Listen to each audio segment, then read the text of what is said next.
എന്താണ് cockroach Janata party? ഇപ്പോൾ സമൂഹത്തിൽ തരംഗമായിക്കൊണ്ടിരിക്കുന്ന ഈ ഒരു പ്രതിഷേധ പാർട്ടിയെ സംബന്ധിച്ചുള്ള ഒരു വീഡിയോ മുൻപ് ഇംഗ്ലീഷിൽ പോസ്റ്റ് ചെയ്തിട്ടുണ്ട്.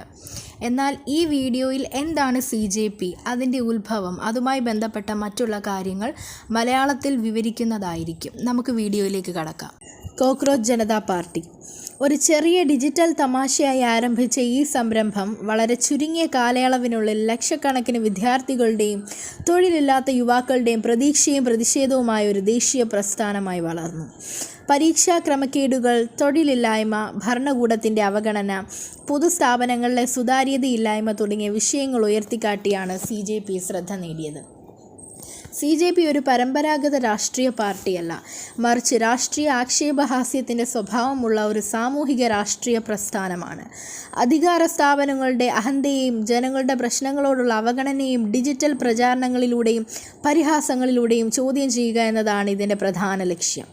ഭരിക്കുന്ന രാഷ്ട്രീയ പാർട്ടിയെ പരോക്ഷമായി പരിഹസിക്കുന്ന തരത്തിലാണ് ഇതിൻ്റെ പേര് രൂപപ്പെട്ടതെങ്കിലും ഏതെങ്കിലും ഒരു പാർട്ടിയെ മാത്രം വിമർശിക്കുകയല്ല ഇതിൻ്റെ ലക്ഷ്യം, മറിച്ച് ഭരണകൂടം അവഗണിച്ച വിദ്യാർത്ഥികളുടെയും തൊഴിലില്ലാത്ത യുവാക്കളുടെയും സാധാരണക്കാരുടെയും ശബ്ദമാവുക എന്നതായിരുന്നു CJPയുടെ പ്രഖ്യാപിത ലക്ഷ്യം.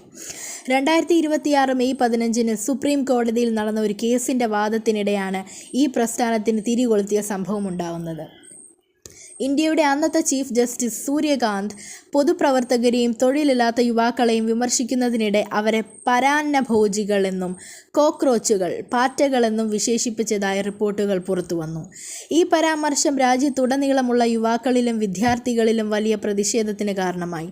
ഈ സംഭവത്തെ തുടർന്നാണ് ബോസ്റ്റൺ സർവകലാശാലയിൽ നിന്ന് പബ്ലിക് റിലേഷൻസിൽ ബിരുദാനന്തര ബിരുദം നേടിയ ഡിജിറ്റൽ കമ്മ്യൂണിക്കേഷൻ സ്ട്രാറ്റജിസ്റ്റായ Abhijith Deep K 2026 May 16 cockroach Janata party പ്രഖ്യാപിക്കുന്നത്. അധിക്ഷേപമായി ഉപയോഗിച്ച കോക്രോച്ച് എന്ന വാക്കിനെ തന്നെ ചെറുത്തുനിൽപ്പിൻ്റെയും അതിജീവനത്തിൻ്റെയും പ്രതീകമാക്കി മാറ്റാൻ അദ്ദേഹത്തിന് സാധിച്ചു. ആർട്ടിഫിഷ്യൽ ഇൻ്റലിജൻസ് ഉപയോഗിച്ച് തയ്യാറാക്കിയ വെബ്സൈറ്റും പ്രകടന പത്രികയും സോഷ്യൽ മീഡിയ പ്രചാരണവും ചുരുങ്ങിയ സമയത്തിനുള്ളിൽ വലിയ ജനപിന്തുണ നേടി. വെറും 5 ദിവസത്തിനുള്ളിൽ ഇൻസ്റ്റഗ്രാമിൽ 1 കോടിയിലധികം ഫോളോവേഴ്സിനെ നേടാൻ CJPക്ക് കഴിഞ്ഞു. ആദ്യഘട്ടത്തിൽ ഒരു പരിഹാസ പ്രസ്ഥാനമായിരുന്നെങ്കിലും പിന്നീട് ഇത് വിദ്യാർത്ഥികളുടെ യഥാർത്ഥ പ്രശ്നങ്ങൾ ഏറ്റെടുത്ത ജനകീയ മുന്നേറ്റമായി മാറി. പ്രത്യേകിച്ച് നീറ്റ് UG 2026, CUET, വിവിധ റിക്രൂട്ട്മെൻറ്റ് പരീക്ഷകൾ എന്നിവയുമായി ബന്ധപ്പെട്ട ചോദ്യപേപ്പർ ചോർച്ചകളും ക്രമക്കേടുകളും വലിയ പ്രതിഷേധത്തിന് വഴിവെച്ചു. വർഷങ്ങളോളം കഠിനാധ്വാനം ചെയ്ത വിദ്യാർത്ഥികളുടെ ഭാവി അനിശ്ചിതത്വത്തിലാക്കുന്നതിനെതിരെ CJP ശക്തമായി ശബ്ദമുയർത്തി. പ്രസ്ഥാനം സർക്കാരിന് മുന്നിൽ പ്രധാനമായും താഴെ പറയുന്ന ആവശ്യങ്ങൾ മുന്നോട്ട് വെച്ചു.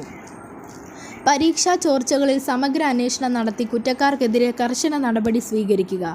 കേന്ദ്ര വിദ്യാഭ്യാസ മന്ത്രി ധർമ്മേന്ദ്ര പ്രധാൻ ധാർമ്മിക ഉത്തരവാദിത്വം ഏറ്റെടുത്ത് രാജിവെക്കുക.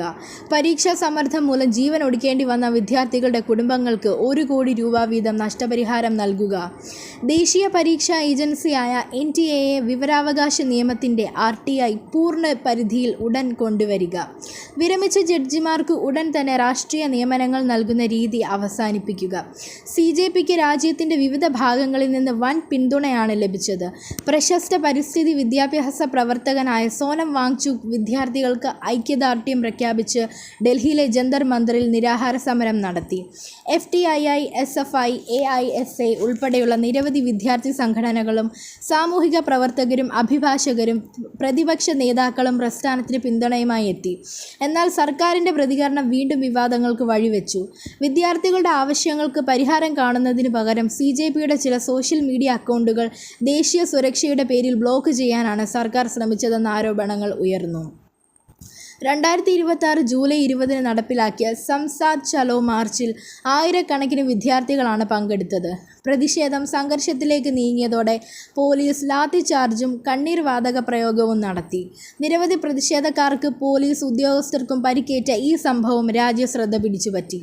CJPയുടെ പ്രാധാന്യം വെറും ഒരു രാഷ്ട്രീയ പ്രസ്ഥാനമെന്നതിലുപരി യുവജനങ്ങളുടെ കൂട്ടായ പ്രതിഷേധത്തിൻ്റെ പ്രതീകമാണെന്നതിലാണ്. സോഷ്യൽ മീഡിയയും സമാധാനപരമായ ജനകീയ സമരങ്ങളും ഫലപ്രദമായി ഉപയോഗിച്ചാൽ ഭരണകൂടത്തെയും നയരൂപീകരണക്കാരെയും ഉത്തരവാദിത്തമുള്ളവരാക്കി മാറ്റാമെന്ന് ഈ പ്രസ്ഥാനം തെളിയിച്ചു. ഭാവിയിൽ CJP ഒരു ഔദ്യോഗിക രാഷ്ട്രീയ പാർട്ടിയായി മാറുമോ എന്നത് കണ്ടറിയേണ്ടതാണെങ്കിലും ഇന്ത്യയിലെ യുവജനങ്ങളുടെ ശബ്ദമായി അത് ഇതിനോടകം ചരിത്രത്തിൽ സ്ഥാനം പിടിച്ചു കഴിഞ്ഞു. ചുരുക്കത്തിൽ പറഞ്ഞാൽ കോക്രോച്ച് ജനതാ പാർട്ടി ഒരു വൈറൽ ഇൻ്റർനെറ്റ് തമാശയിൽ നിന്ന് ആരംഭിച്ച് ഇന്ത്യയിലെ യുവജനങ്ങളുടെ പ്രതീക്ഷയും പ്രതിഷേധവും പ്രതിനിധീകരിക്കുന്ന ശക്തമായ ജനകീയ പ്രസ്ഥാനമായി വളരുകയായിരുന്നു. അധികാരവർഗം അപമാനിക്കാൻ ഉപയോഗിച്ചൊരു വാക്കിനെ തന്നെ പ്രതിരോധത്തിൻ്റെ പ്രതീകമാക്കി മാറ്റി ഈ പ്രസ്ഥാനം വിദ്യാഭ്യാസം, തൊഴിൽ, സാമൂഹിക നീതി, ഭരണ സുതാര്യത എന്നിവയ്ക്കായി യുവജനങ്ങൾ ഒന്നിച്ചു നിൽക്കുമ്പോൾ വലിയ മാറ്റങ്ങൾ സൃഷ്ടിക്കാൻ കഴിയുമെന്നും തെളിയിക്കുന്നു. നന്ദി.